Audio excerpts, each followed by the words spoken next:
everybody. If you clicked on this video, you're probably wondering how I rate movies. Well, I'm trying to keep it as vague as possible. The number rating system, the 2 thumbs up system, there's a lot of comparison that comes from those. And even in my first couple of reviews, I'm already having trouble with comparing differences of what level of each category they are, or is this movie actually better than that movie, or what is actually the best definition of a masterpiece or a bad movie. So I have this category system, this list that I'm gonna work from, but I reserve the right to change it at any point and also adjust my thoughts on a movie within a category over time. I think that as I walk through each of these, you'll kind of start to understand how I think about it. But the goal is just so we have something to discuss, right? Because if you put a category on something, that gives it a chance to be comparable and to be interesting and to be talked about. So if you disagree with one of these things, like let me know, like hit me up in the comments, let's talk about it.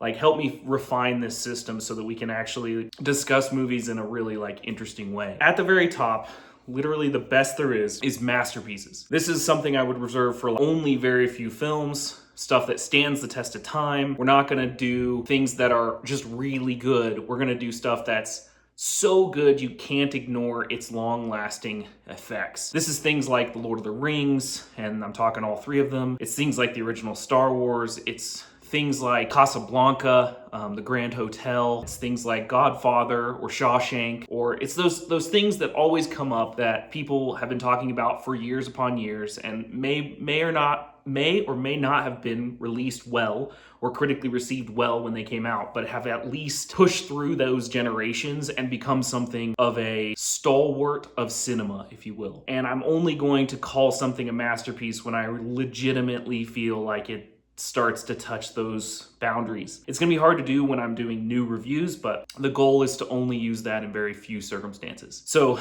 the most recent version of this might be Dune 2, right? Because if it stands the test of time, I could see that this trilogy, or possibly a quadrilogy, depending on what Villeneuve does, could turn into something absolutely wonderful. So just below a masterpiece could be a masterpiece. So this is everything that just doesn't make it, or is even in the conversation of making it to masterpiece. This is where I'm gonna try to put most of my favorites, most of my movies that I think are just Oscar contenders, right? This is where I kind of see being the good movie. The great movie is in this category, right? And then it's those extras, those little bits that go beyond that. And this should be most of where I put my top end movies. I'll only move them up, right, like I said, in very specific instances.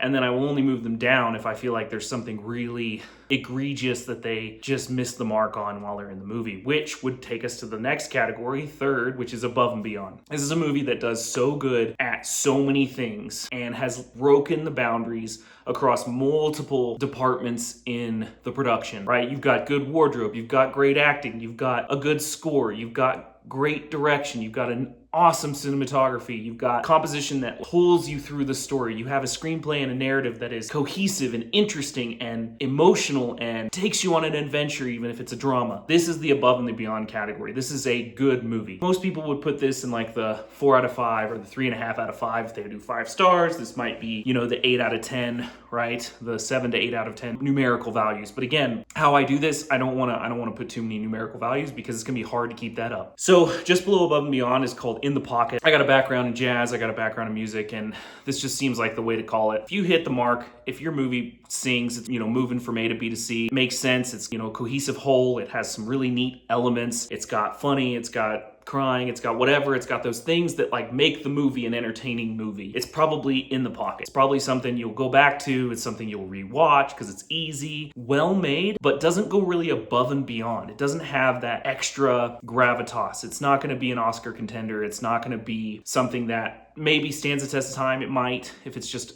a good cult classic or something like that, or it's a guilty pleasure, if you will. That's kind of where these start to fall in. That's going to be your middle of the road. That's going to be the mid. That's all it is. Straight up mid. If you're doing okay, if you're hitting a lot of the beats that a movie should hit, you're gonna be in the pocket. So below that, I have something called lax umph. So in this case, I'm kind of saying, well, there are some things that are redeemable about the movie. It does have something for it, something going for it, but really it's just lacking that umph. It doesn't really get into the pocket. It kind of falls its way forward, if you will, but it does fall forward. It's not terrible. It's not making you angry because of how bad some of the stuff is. Let's just say it that way. The narrative is probably a little less cohesive cohesive here. We start to get plot holes, that type of stuff in this category. And I think that I'm trying to keep it, again, vague so that I can kind of align my emotional response to a movie of this caliber, which will be negative, right? It'll be a negative review, but it's not enough to be like, just this movie's bad. So before I even get to that point where I'm even talking about this movie's just bad or terrible, I'm gonna put in another category and I'm just gonna call it oof for now. You missed the boat. You're missing a lot of the boat, and you might have fallen in the water and you're not drowning yet, but you're pretty close if you don't get saved. I feel like this is probably a lot of what executives see and they go,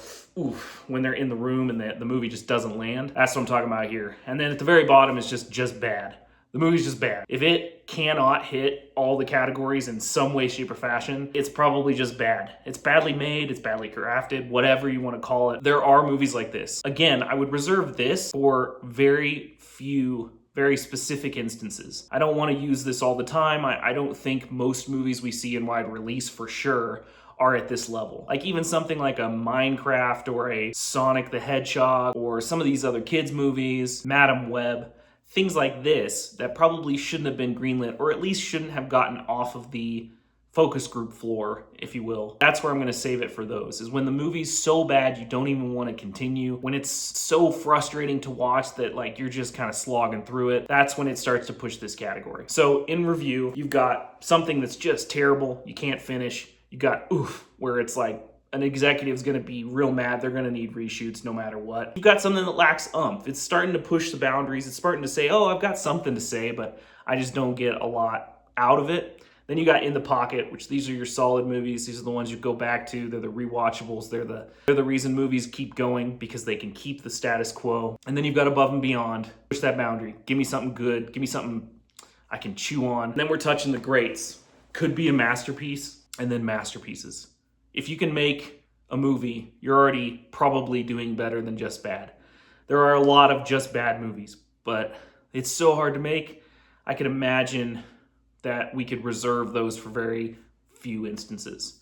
So I hope this makes sense. I hope all these categories will kind of play out over the time I do movie reviews. Hopefully you make sense of it. Let me know down in the comments if if they don't make sense, if you think something should be called something else, like whatever you think. I'm trying to get this conversation going, right? I want to talk to people about this. I want to see what they think and see how things go.